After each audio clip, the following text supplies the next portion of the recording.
Welcome, my friends. This is Rabbi Aharon Dobinsky coming to you today, live in the flesh, from Jerusalem, the capital of the holy country of Israel. Beautiful day today. You should be here. You should see it, especially if you're Jewish. You should be here. Anyway, I want to quote you something from somebody who wasn't Jewish. His name was Henry David Thoreau. He lived during the bulk of the 1800s. And he said, the mass of people live lives of quiet desperation. And in his quote, he goes on to say, they live quiet desperation in their homes, quiet desperation at work, quiet desperation in everything they do. What they seem to think of as resignation is really, in fact, desperation.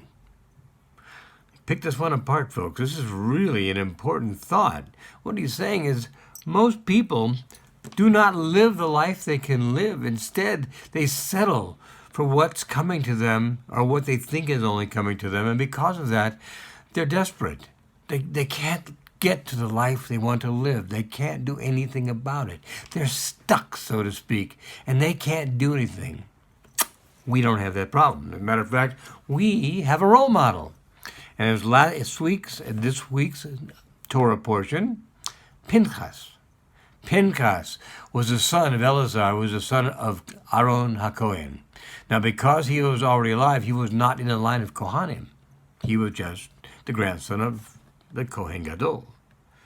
So, when he saw what was going on in the Jewish camp, you'll remember the story, that the daughters of Midian came down to seduce the Jewish men, and some of them were taken in by this, because Bilam and Balak couldn't get to them any other way, because they realized the only way they could curse the Jewish people was if Hashem himself said, curse the Jewish people, which he did not say. As a matter of fact, the words he gave him are, how goodly are your tents, O Jacob, your dwelling places, O Israel. Not much of a curse. Really doesn't help to put them away. So he tried in desperation to go to morality. Morality is always a strong key. It can take people who are do-gooders and make them do-badders, because all of a sudden, their thoughts are gone. There's countless stories of so many men in history who, for the pleasure of 5 minutes, threw away what took them decades to achieve. Generals, politicians, very important men in society. That's them. That's not us. We can't do that. What did we talk about last time? We talked about the fact we're supposed to be an example to the world. We're not followers. We are leaders. So what did Pinchas do when he saw the immorality going on in the camp of Israel? He took a spear and he threw it at who he believed to be the ringleader, and it stopped. How did it stop? Well, because what was happening is while this was going on, there was a plague. People were dying. When he did this, the plague was over. And Hashem himself commended Pinchas for what he did, commended him for what he did, to the point where he said, now you will be a Kohen, and your children after them, and for all eternity, your family, who is not destined to be Kohanim, are not going to be Kohanim. And what was Pinchas called? They called him a zealot. Not a very pretty term. When you think of a zealot, what do you think of? You think of somebody who's over the top. They're doing things that are way beyond the normal, and they're doing things that you couldn't possibly agree with, because, after all, they are a zealot.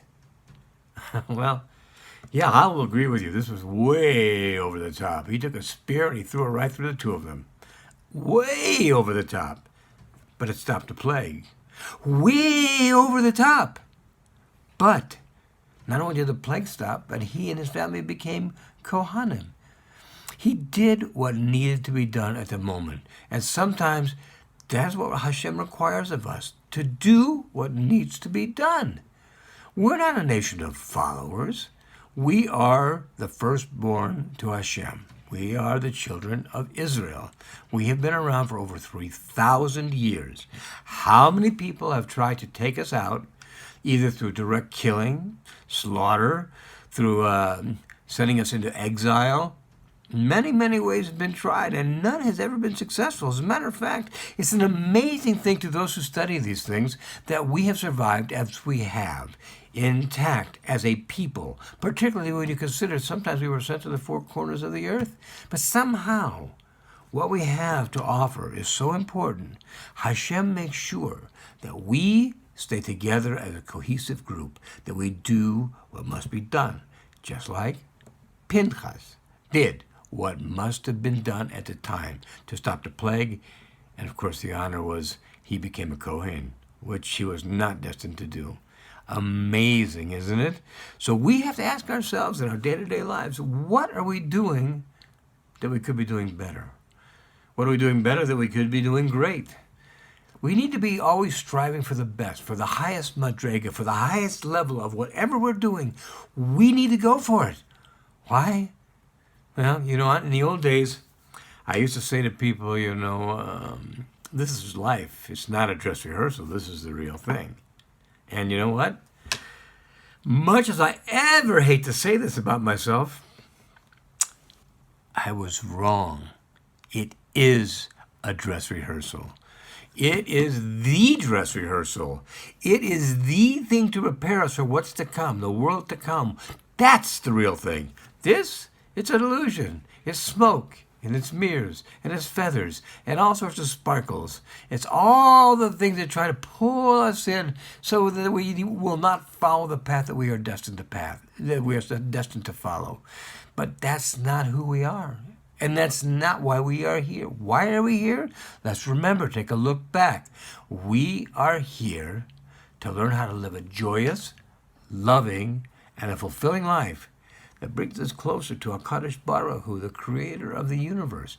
And because this is not our first time around, because we've had previous lifetimes, we have issues that need to be taken care of. Issues where we messed up in a previous life. Issues where we didn't do the right thing in a previous life. And now we have to have a second chance to do it right. And the things that are hardest for us, you can pretty much bet that's your tikkun. It's the kind of thing where, people always say, I wish I had so-and-so's life. Well, I have a friend who used to say this example, and he was absolutely correct.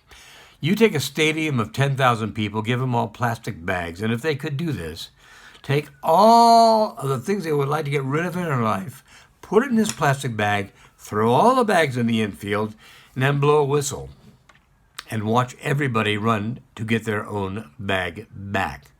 You see, what we don't get is what's hard for us is easier for the next guy. What seems easy for him, what seems hard in our eyes, we would like to trade with him. But the fact is, we don't want to trade.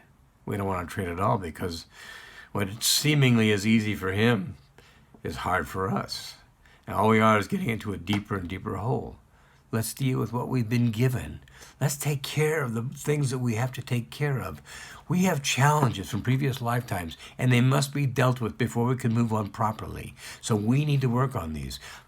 We talked a couple of weeks ago about people who have alternative lifestyles. I'm not going to get into it, which kind, because there are so many of them. So many different people saying there's dozens and dozens of genders, and that you don't have to be the gender that you were born. You could be another gender inside of you, is a gender waiting to come out of you, and all these other things, which are a bunch of hogwash. It's ridiculous. Hashem created two. It tells you, Adam, Eve. He created two. Two. That's it. But people come in, and also people who feel the need to I don't use the word mate. It's not a good word, but have relations with people of the same gender. It's a tikkun. It's a tikkun. It's one of the hardest tikkuns you could ever get. But it is a tikkun, and it has to be taken care of. If you pass on it, you will go out of this lifetime, and you will come back next time with a tikkun ultimately more difficult. We don't want to do that. We want to take care of it now. Get it out of the way. It's because when we do that, our lives are clear. We're able to enjoy things in our lives. When I came to Israel, I thought to myself, what am I going to do here? Now I see myself in a life where I never knew I could be this happy. It never even occurred to me. In every area of my life, in friends, and the people I daven with, my wife, my children, God bless them all. Every day I get up is an exciting day for me. It's a good day for me. It's a day for me to do what I was put here to do. And that's my intention every day. And part of what I was put here to do is to let you know that you need to do what you were put here to do. So do that. Keep that in your mind. Have a great Shabbos and a great week ahead. You be good. You be happy. You be full of love. And you be fulfilled, because that's part of the life that you were put here to live. Good luck, my friends. All the best. God bless.